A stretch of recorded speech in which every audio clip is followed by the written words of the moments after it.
Hi, my name's Phil. I like talking about politics, and in this video I'm going to be discussing the warnings from the Institute of Government concerning the absolute wreck that is going to be our attempts to deal with both COVID and Brexit at the same time in 8 weeks. But first, if you'd like to be notified of daily news and politics, please subscribe to the channel and click the bell notification icon. So actually, I must start out with this. It's been established for some time now that Brexit is going to be a disaster. The second we have left the EU, Brexit supporters went from saying how great it would be to how bad it would be, but it's all somebody else's fault. Either they were separate to government, in which case they just say it's all the government's fault, they handled it badly, or they supported the government, in which case it's all Remainers' fault. It's my fault, isn't that nice? Like the Express here.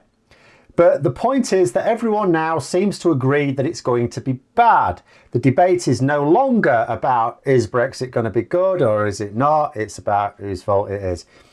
Now, you do have the odd Brexit supporter, granted. You may see them in the comments, that hasn't seen the memo. You know, like that Japanese sentry who didn't find out the war was over for years.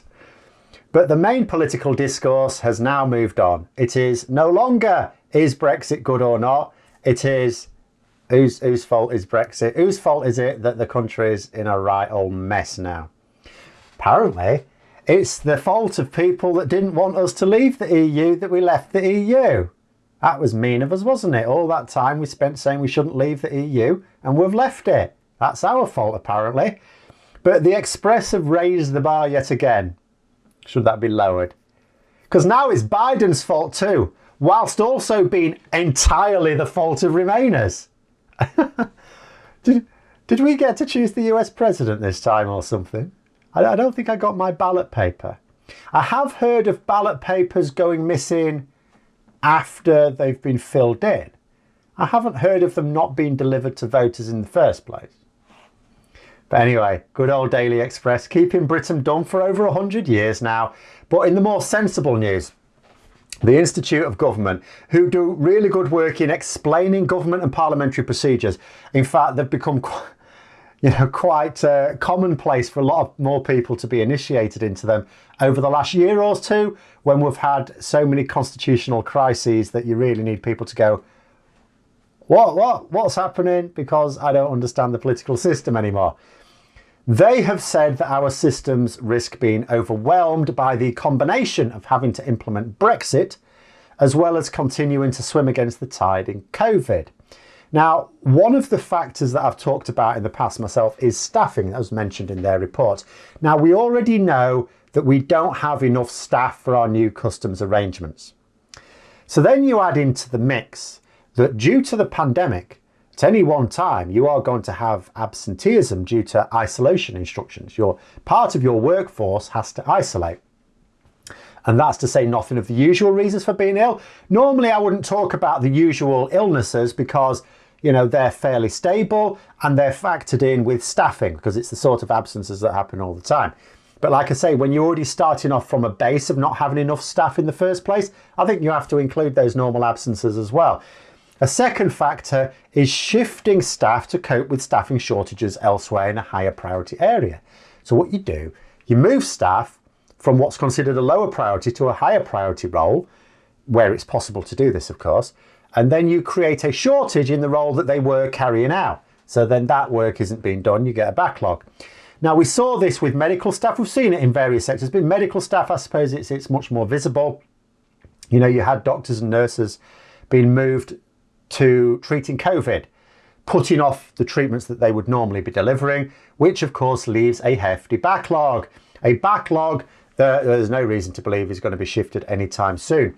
Now, in the case of new Brexit customs arrangements, even with good preparations, you know, that is effective systems that you will have spent the last 4 years coming up with, or as good as you could do in 4 years reasonably, you would still expect to see some problems regarding confusion on end users, businesses. You know, these businesses that suddenly have to adopt to a new way of working, that some of them, if they're fairly long in the tooth, may remember from way back when. Many of them won't, because they never had to work under these conditions. And France have noted this. I was talking about this recently. They've from their end, they've got their systems set up. However, French businesses are not necessarily all that au fait with it, and that's going to cause a problem. And even though the French government are as prepared as they can be. So you add into the fact that our systems are not well prepared, nowhere near complete in fact, and then you add in that a load of the already not enough staff are going to be off isolating, and you create a time bomb. Remember, the predictions are the second wave could, I mean, we're now going into lockdown, whether that blunts it or not. You would hope that will blunt it, but nonetheless, we're potentially anticipating a peak at round about Brexit time. Different models have slightly different results for that. And then, you know, to all those people desperately wishing that 2020 could be over, I hope you're nowhere near the UK. Otherwise, 2021 may see you praying for a return to the relative calm of this year. Being fair, the Institute did note that the government have been quite good at being able to shift people around to do their firefighting, you know, between Brexit and COVID work. But local councils and devolved administrations, they don't have that capacity of civil service to be able to do that. They don't have the staff to be able to move them around like that. And as much as Dominic Cummings may want to run the entire country from 10 Downing Street, there's not actually what's happening. So essentially, these stark warnings from the Institute of Government come in the form of a report and can be broken down into three main issues. One, the Northern Ireland Protocol is not going to be ready for the end of this year. Two, there is going to be disruption at the border between Britain and the EU. And three, COVID has further hampered businesses' readiness to cope with Brexit. So essentially what they're saying is businesses are even less prepared for Brexit than they were a year ago because COVID has hit them for six. Now, taking those quickly one by one. So the Northern Ireland Protocol not being ready. We knew this, of course. So let us say Joe Biden wins. Let us also say that Boris Johnson fails to get a deal with the EU, and further, that he continues to refuse to agree to fully implement the withdrawal agreement, particularly regarding the Northern Ireland Protocol. That would create a bit of a political storm because we are going to need the EU's help to manage the situation with trade between Britain and Northern Ireland. And that is, by the way, what taking back control means. It means going from being a key player in the EU, where we used to drive train changes and block the ones we didn't like, you know, exercising influence, for better or worse, to needing to go cap in hand to the EU to ask for help so that President Biden, if that's what he becomes, doesn't kick our ass. Now, I've seen no sign of spitefulness from the EU as such. Now, you could imagine on a purely political level, it's absolutely in their political interest that our exit fails hard.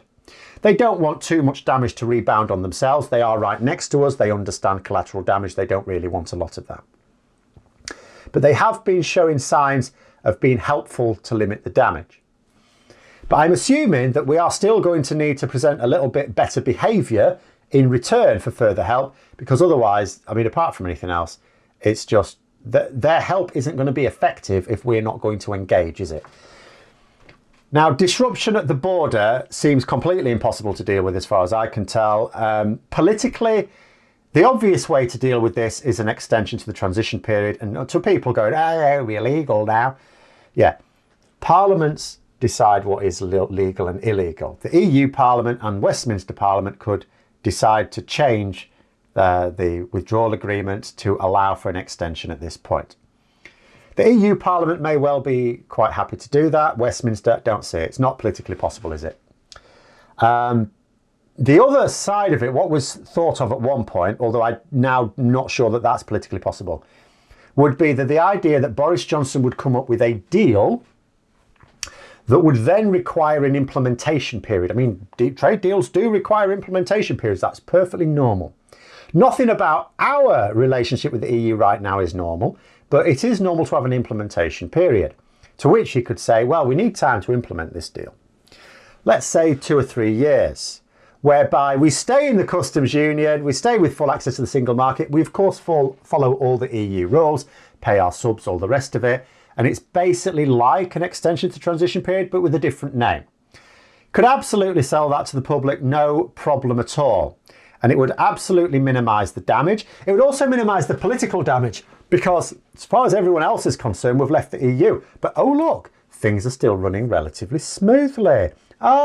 This deal of Boris Johnson's is an absolute corker, isn't it? Isn't it good? Oh, we've left the EU. We're not following any of those EU rules anymore. Yeah, we are. No, we're not. He said we weren't going to be following after this year, and here we are this year, and we're not following them. Easy. Not sure the hardline Brexiteers would see it that way, however. So I now struggle to see that being politically possible. We'll wait and see, but I don't think that's going to happen. So we're basically shagged on that one. The most optimistic view, by the way, in terms of dealing with, customs chaos, is that we've knackered everything up so badly with COVID that we won't have much trade anyway. So that will limit the delays. Obviously, if you've got fewer lorries even trying to get into and out of the country, then the lack of capacity is not as exposed as badly. That's the optimistic appraisal. Thank God our economy's been knackered. Thank goodness. Wow, that was a close one. We thought we might have a buoyant economy. We'd be knackered then. Dear me.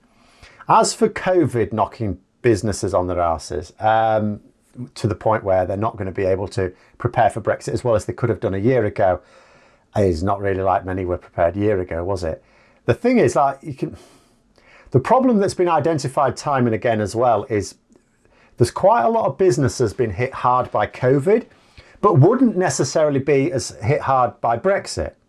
Then you've got businesses that have sort of got away with COVID, but Brexit's going to hit them.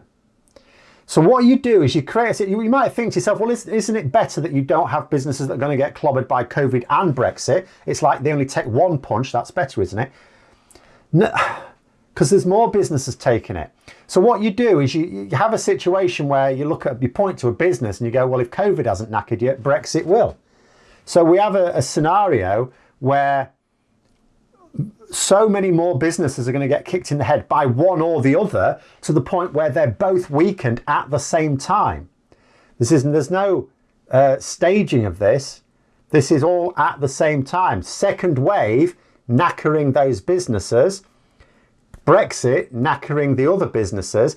You have a whole load of businesses weakened. It's not exactly the sort of thing to herald an economic recovery, is it? But there it is, 8 weeks to go, getting worse by the day. Let me know what you think in the comments below. Hope you found the video interesting. If you did, don't forget to click the like button.